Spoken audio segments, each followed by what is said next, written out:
and just off the top of my head, Grey's Anatomy, when like Meredith and Derek are happy. I was so into it, and it was so fun. So one of the things that we decided to do this year was to try to keep them happy for a while, as long, you know, in the midst of all the bad things around them that are, you know, trying to tear them apart. So we'll see how well we do with that.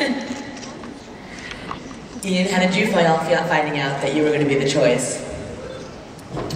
I thought they were joking. Damon never gets the girl. Always. You got that whole thing, man. You know, you got that like thing, James Deany kind of. What are you talking about? Dude, torture. Don't underplay your sexy blue eyes. Tortured poet. Don't downplay the tortured poet whole thing. Don't downplay the smolder holder. It's good. It's, you know, mixing it up. I think you know, Nina's a very tough job, you know, dealing with these two boys. You know, Stefan and Damon. Someone's got to do it. Yeah. So it's again, but it is Mystic Falls, and essentially you can't be that happy for that long. So there's always got to be some kind of drama. But it's cool. It's cool to see. It's cool to see the interaction, because you know Damon is this guy that ultimately has the same look on his face, whether he's like saving a kitten out of a tree or ripping your face off. So to see you know, the interaction between he and Elena is really cute. You know, he's sort of smitten and sweet. And, it's the honeymoon phase. Yeah. It's the honeymoon phase. Well, enjoy, buddy, because I did it for 3 years. And it gets exhausting. I'm so glad you're playing Silas. I'm so glad I didn't get the girl. I'm sorry, I'm just kidding. I'm kidding. I like being evil. I'm sorry. I do. Alright. Sorry. So speaking of evil. Oh no, I love working with you. Okay, good. No, I love Nina. I do love you. No, I just like being evil, but I love you. I love that line. Everyone, this is the word. This is the line of the day. I love being evil, but I love you. So speaking of evil, how did you find out you were going to be playing 2 characters? Well, Julie, you actually told me early on and swore me to secrecy, and you lied to me for all these months. I know. Now you can't trust me. So yeah, I think Julie told me. I think it's fantastic, because I always wanted to revisit the Ripper years, and again, but I felt like we already did that, so this is another. Yeah. If only you could say it like Joseph Morgan. If I can't say it like Joseph Morgan, I attempted and I failed miserably. Yeah, Silas is much more polite too when he's feeding on people. He's very polite. Mm-hmm. He doesn't rip their heads off. He's very calm about it. Mm-hmm. There's something soothing about him feeding on you. So is Silas and Stefan, or Stefan and Silas, going to be the big bad of the next season? Guys, you tell me. Sorry, I was distracted by smolder pants over here. There's blood on my arm from set this morning, because we were working until 6:30 this morning, and we flew here.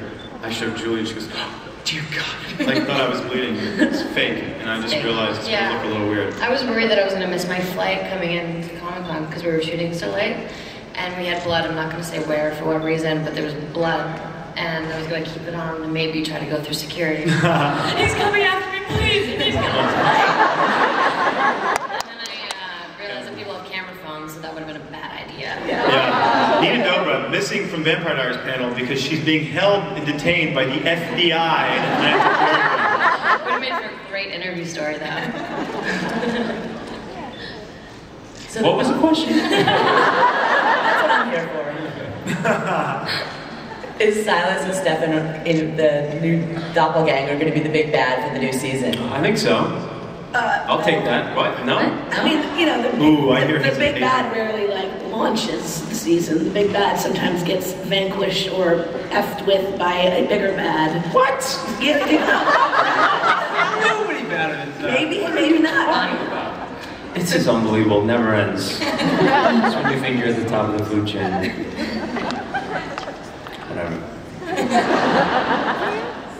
And speaking of past big bads, how's Catherine going to face those reality of not being human anymore.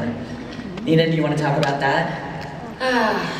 It's not going to be good for her. She's going to, I mean, Catherine's identity, everything that she's been doing, she's been hiding behind this facade and using vampirism as an advantage and to manipulate people to get what she wants. And now that she doesn't have that advantage, she's going to be lost and weak and insecure. And really good. I love seeing her It's so humbled good. and like ratty and, you know, it's awesome. What's the line about the green phlegm, Caroline? Something like... Yes, Catherine gets a cold, and she has a green phlegm. Yeah. I don't know what the line is, but... Yeah, no, she goes, she's kind of embarrassed about it. She says, Wait. She like whispers it to Matt. She needs medicine. just like she gets cold. She says, I just read this She's like, yesterday. I survived childbirth 500 years on a run. Yeah, and then she goes, now it's just like, when I cough, it's green. She's so embarrassed about it. She doesn't know what to do with it. Okay, now I have to do it like that. It's green. Now I have a line ready. Yeah, Catherine's like the best vampire and just the worst human. Yeah. So it's going to be tough. It's going to take a lot of getting used to, and she can't compel herself free clothes anymore. So what will she wear? Really? Nothing. I mean... Nice. That's a pretty big tragedy for her. And is Elena going to be going off to college? Yes. Yes. College. College. Why are we pursuing higher education? Like, How do we get to higher murderers. education? They never Like, went to school. we can steal whatever we want. Why are we studying? Paul, you're setting a really crappy example. Well, I'm just saying. You have an eternity to live. Why not take an extra 4, 6, or 8 years and learn something? What are you talking about? Yes, How do you know everything? education. Because Caroline likes to throw parties. If you throw parties in college, it's all people do. But I want to know what are they majoring in. I actually had to ask you that question. How do they get to college? They never went to school. Vampires never have to worry about money, college admissions, high school attendance, or other things, because they can just compel themselves whatever they want. Want to go to Harvard? It can be done. Right. Everything from panties to Harvard. You can get it. Goes hand in hand. So Candace, what does college life mean for Caroline? Like you said, I think parties. She's pretty determined to get Tyler to college so they can finally be together since class is good